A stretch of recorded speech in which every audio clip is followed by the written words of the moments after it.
Assalamualaikum warahmatullahi wabarakatuh. Saya Khairul Nisa dari kelas 10 MIPA 2 ingin mempresentasikan literatur keanekaragaman hayati.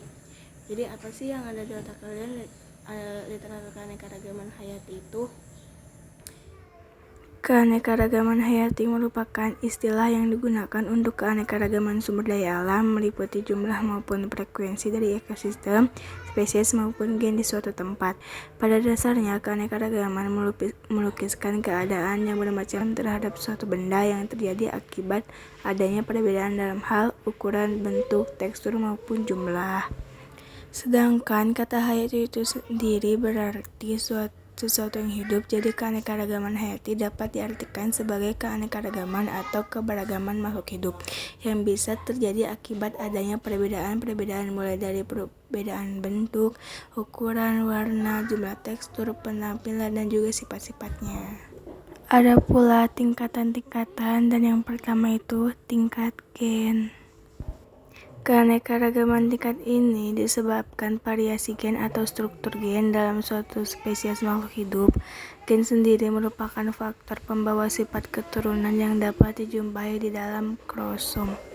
Ada pula contoh keanekaragaman hayati tingkat gen pada tumbuhan. Nah, ini dia contohnya, itu kayak ada mawar putih, mawar merah, mawar pink, mawar ungu. Itu satu tingkatan, yaitu tingkat gen. Dan yang kedua ada tingkat spesies. Keanekaragaman satu ini dapat ditemukan pada komunitas atau kelompok berbagai spesies makhluk hidup dalam genus atau famili yang sama di suatu tempat biasanya. Semakin jauh dari kehidupan manusia, keanekaragaman tingkat spesies pun semakin tinggi, misalnya di hutan. Nah, ini dia contohnya, kayak kucing, harimau, macan tutul, singa. Itu tuh spesies yang sama, yang kalau di hutan tuh semakin banyak gitu. Dan yang terakhir ada tingkat ekosistem.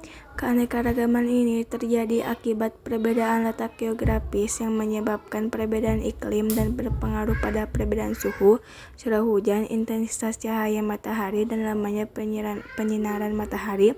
Dengan sekian banyak perbedaan tersebut, flora dan fauna yang menempati suatu daerah akan bervariasi pula. Nah, ini dia contoh ekosistem. Ada gurun, laut, hutan, sama kutub.